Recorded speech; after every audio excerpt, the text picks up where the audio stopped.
Lyon demain, le quart d'heure lyonnais, toute l'actualité chaque matin. Parce que Lyon demain se dessine aujourd'hui, voici l'essentiel de l'actualité. En ce mercredi, nous sommes le 24 novembre. Le supporter qui a atteint Dimitri Payet avec une bouteille a été condamné, mais il échappe à une peine de prison ferme. Bruno Bernard et Laurent Wauquiez font front commun sur le dossier d'extension d'Interpol. Les deux élus, respectivement écologistes et LR, ont adressé un courrier au ministre de l'Intérieur, Gérald Darmanin. Ninon Guinel, la chef de cabinet du maire de Lyon, Grégory Doucet, explique avoir été agressée sexuellement en 2015 par un cadre du parti Europe Écologie Les Verts. La ville de Villeurbanne poursuit ses actions pour lutter contre les violences faites aux femmes. Simplifier et encourager le compostage des déchets alimentaires, c'est l'objectif des bornes à compost qui ont été installées un peu partout dans le 7e arrondissement de Lyon. Nous parlons de cette expérimentation dans le courant de cette édition. Et puis Naïs Pirolet, la candidate originaire de Lyon, sortie majeure de promo 2017 de l'Institut Paul Bocuse, a été sacrée Bocuse d'Or 2021. Lyon demain, le quart d'heure lyonnais, toute l'actualité chaque matin.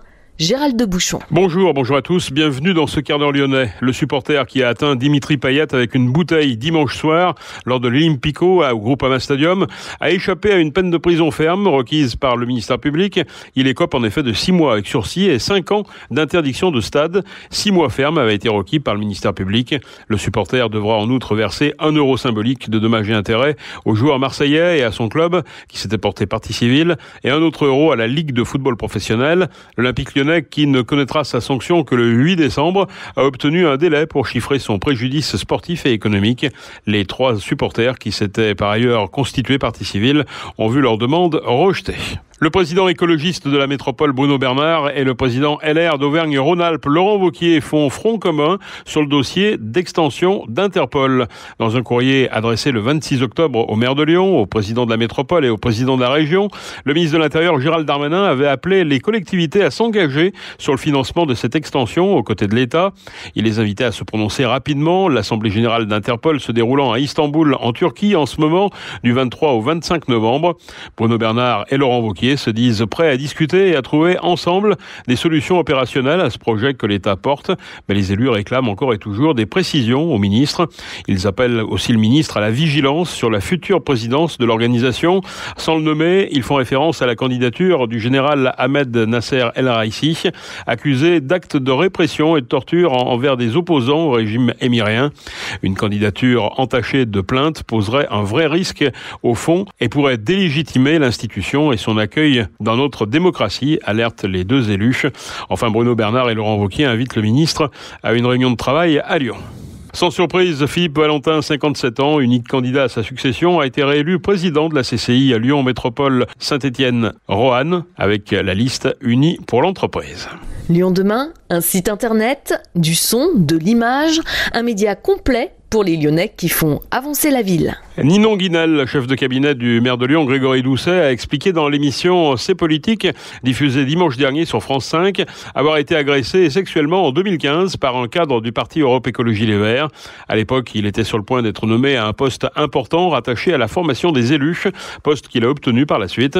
C'est d'abord Fiona Texer, aujourd'hui collaboratrice d'Anne Hidalgo à la mairie de Paris, qui a accusé cet homme. C'est en entendant le témoignage de Fiona Texer que Ninon Guinel a décidé de parler également. Elle aurait été agressée le même soir, quelques heures plus tôt, par le même individu. 285 femmes travaillant dans le milieu politique et universitaire ont co-signé une tribune dans Le Monde. Une tribune pour exiger que le monde politique prenne enfin en compte le mouvement MeToo. La ville de Villeurbanne poursuit ses actions pour lutter contre les violences faites aux femmes. De nouvelles mesures sont mises en place, avec par exemple la création en lien avec l'État et l'association Vifil SOS Femmes d'un poste d'intervenant social au commissariat pour orienter et accompagner les victimes de violences ou dont les situations peuvent bénéficier d'un accompagnement social. Les agentes municipales peuvent participer à des formations d'autodéfense proposées par l'association Impact. Une soirée pour lutter contre l'invisibilisation des femmes dans le milieu culturel se tiendra également à l'École nationale de musique demain jeudi à 20h. Rennes Pras sera présente à cette rencontre performance à l'occasion de la sortie de son livre « Exploser le plafond », précis de féminisme à l'usage du monde de la culture. Lyon demain, média agitateur d'idées. Vous connaissiez le silo à verre, il faudra maintenant vous habituer à la borne à compost. Ces équipements vont sans doute fleurir dans toute la ville après une première expérimentation dans le 7e arrondissement. Ce secteur a été choisi comme territoire pilote pour installer ce nouveau service. L'objectif est de simplifier et d'encourager le compostage des déchets alimentaires. Ces derniers représentent actuellement 24% du poids des poubelles grises. Isabelle Potiot, vice-présidente de la métropole de Lyon, déléguée à la réduction des déchets. L'idée, c'était d'offrir à tous les habitants une solution pour trier leurs déchets alimentaires. Et donc, l'idée, c'était de commencer par un territoire pilote, qui est le 7e arrondissement, qui concerne du coup 82 000 habitants, donc c'est pas anodin. La mise en place de 150 bornes à compost qui sont accessibles à tous, avec des consignes très simples. On accepte tous les déchets alimentaires et chaque habitant peut venir y déposer très simplement ses déchets alimentaires en vrac ou dans les sacs en craft qui sont distribués. Alors, au début, on a commencé avec une dizaine de bornes qui se sont ouvertes et à peine 3 jours après la mise en place des bornes, on avait déjà collecté plus d'1 tonne de déchets alimentaires, ce qui est exceptionnel et surtout ce qui était assez remarquable, c'est la qualité de la collecte. Les habitants ont vraiment joué le jeu, ont respecté les consignes. On a eu moins de 3% d'indésirables, ce qui est exceptionnel pour un dispositif de ce type-là ouvert à tous. Mais des bacs en compost, il y en a beaucoup aujourd'hui des jeunes sur la ville. Pourquoi vouloir en mettre systématiquement de partout? On a des composteurs. Donc les composteurs, c'est vraiment l'idée de faire maturer la matière sur place. C'est un autre dispositif qui a aussi ses vertus. Et là, on voulait quelque chose de plus simple, accessible à toute la population. Et donc, ces bornes à compost sont collectées. Le compost ne se fait pas sur place, il se fait à un autre endroit. Et c'est tout l'intérêt, c'est que c'est beaucoup plus simple pour l'ensemble des habitants. L'idée, c'est de mettre des bornes à compost là où il n'est pas possible de composter sur place par des composteurs individuels ou éventuellement collectifs. Et donc, on va cibler les zones urbaines denses. Donc oui, effectivement, Lyon est concerné, l'ensemble des arrondissements sont concernés. Et les villes, les centres-bourgs avec des densités assez importantes seront aussi concernés. On pourra y déployer ces bornes à compost. Ces bornes à compost sont accessibles 24 heures sur 24. Elles acceptent tous les déchets alimentaires, épluchures, pain rassis, restes de repas. Les bornes sont ensuite collectées toutes les 2 semaines. Les déchets sont acheminés vers des sites de traitement et notamment chez les alchimistes à Vénissieux. Gaëtan Lepoutre, cofondateur et directeur associé des alchimistes. Si ces déchets alimentaires sont pas triés, aujourd'hui ils vont à l'incinérateur. Donc à l'incinérateur, ça veut dire qu'on brûle, si on veut simplifier, on brûle des épluchures. Or des épluchures, c'est à plus de 80%, c'est de l'eau. Donc quand on brûle de l'eau, on voit bien le problème. Si on imagine prendre une épluchure de pomme chez soi, puis de prendre une allumette et essayer de l'allumer, ça va pas aller. On va consommer toute l'allumette que l'épluchure n'aura pas démarré. En fait, c'est une aberration qui est économique parce qu'on perd de l'énergie à essayer de brûler des épluchures, et écologique parce qu'en fait, une fois qu'on a réussi à mettre le feu, ça part en CO2 et en particules. À l'inverse, si on les trie, si on les capte et si on les transforme en compost, c'est tout l'inverse. On va créer quelque chose qui est une richesse pour les sols et en même temps, on va capter du CO2. On pense que ce sujet des sols et du déchet alimentaire en France, il est énorme et c'est même d'ailleurs planétaire. On est une petite structure assez récente avec beaucoup d'ambition, mais néanmoins, on pense pas qu'on va pouvoir tout traiter le sujet nous-mêmes. Donc, on a rajouté dans notre projet le terme ensemble parce qu'on pense qu'il faut le faire ensemble. Et donc, ça concerne les citoyens, les associations, les entreprises, les collectivités. Mais ça peut aussi, dans certaines régions, concerner des partenaires. C'est-à-dire que, je veux dire par là que oui, on a envie d'être dans toutes les villes de France. On a envie de peser sur ce sujet du déchet alimentaire et d'en transformer massivement en compost. Mais pas toujours uniquement nous seuls. Aussi en le faisant via des partenariats avec des structures qui font déjà très bien leur métier ou qui ont des projets similaires aux nôtres. Ces déchets alimentaires, donc ils arrivent dans la borne. Après, ils deviennent quoi? Il y a le camion qui va passer 2 fois par semaine, qui va vider la borne.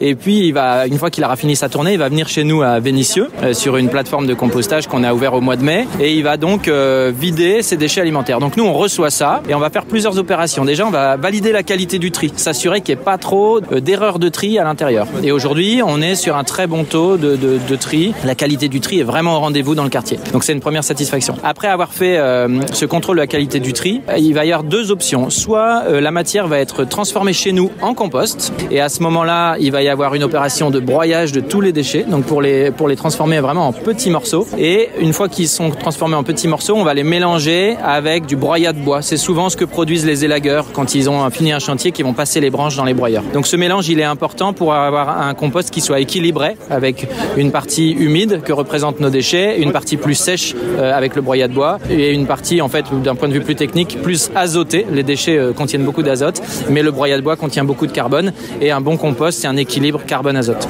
Donc une fois que ce mélange a été fait et bien fait, un mélange assez aéré aérien, on va l'amener dans des cellules de compostage où on va laisser la nature faire son travail, c'est-à-dire qu'il y a des micro-organismes qui étaient déjà présents dans le broyat de bois et dans les déchets qui vont se mettre à travailler parce qu'on les a mis dans de bonnes conditions. Donc ils vont dégrader la matière et en faisant ça, ils vont dégager de la chaleur. Donc le tas de compost naturellement monte en température jusqu'à plus de 70 degrés. Et nous, notre travail, ça va être de s'assurer qu'il reste dans de bonnes conditions, bon taux d'humidité, bon taux d'aération. Et si jamais on voit qu'il y a que ça dévie en termes d'humidité ou d'aération, eh bien on va ajouter de l'air. Donc en soufflant, on a un système de soufflerie sous les tas de compost qui va apporter de l'air. On appelle ça une aération pilotée. Et s'il y a trop d'humidité, on va retravailler aussi le compost pour baisser l'humidité. Si on n'a pas assez, on va apporter un petit peu d'eau. Donc voilà, notre travail, c'est vraiment d'en prendre soin pour que la nature fasse toute seule son travail de dégradation. Et au bout de 4 semaines, on a fini la première étape qui nécessitait beaucoup d'oxygène. Et on va à ce moment-là prendre le tas de compost et l'amener un peu plus loin sur ce qu'on appelle nous les cellules de maturation, où il va continuer sa dégradation, mais qui est une dégradation beaucoup moins active, qui ne dégage plus de chaleur et qui va, en fait, ce seront surtout des champignons à ce moment-là qui vont travailler et qui vont finir de dégrader la matière pour qu'à la fin, on ait un beau compost tel que celui qu'on a vu là tout à l'heure. Comment il retourne à la terre après ce compost ? Le compost, il peut revenir à la terre de plusieurs façons. Déjà, ça peut être autour de nous dans la ville pour tous les chantiers de végétalisation, de création d'espaces verts, de fertilisation de sol. C'est une des options privilégiées parce que c'est celle de proximité la plus forte. C'est vraiment à quelques centaines de mètres autour de notre plateforme de Vénissieux, peut-être à quelques kilomètres maximum. Et c'est une première finalité. La deuxième finalité, c'est quand même de retourner à la terre agricole, puisque les déchets, ils ont été produits à partir de fruits et légumes essentiellement, donc ils viennent de nos terres agricoles. Et si on veut boucler la boucle, il faut que le compost retourne sur les terres agricoles. Donc le deuxième axe fort, c'est de travailler avec les projets d'agriculture urbaine pour la proximité, mais aussi avec la ceinture maraîchère autour de la métropole de Lyon. Les résidents vont recevoir un seau de 7 litres et des sacs en craft pour pouvoir plus facilement utiliser les bornes. D'ici 2025, il faut rappeler que la loi imposera le tri à la source pour tous les producteurs de déchets en France. Les collectivités vont devoir proposer à chaque citoyen une solution de proximité pour valoriser leurs déchets et ne plus les mettre dans les ordures ménagères.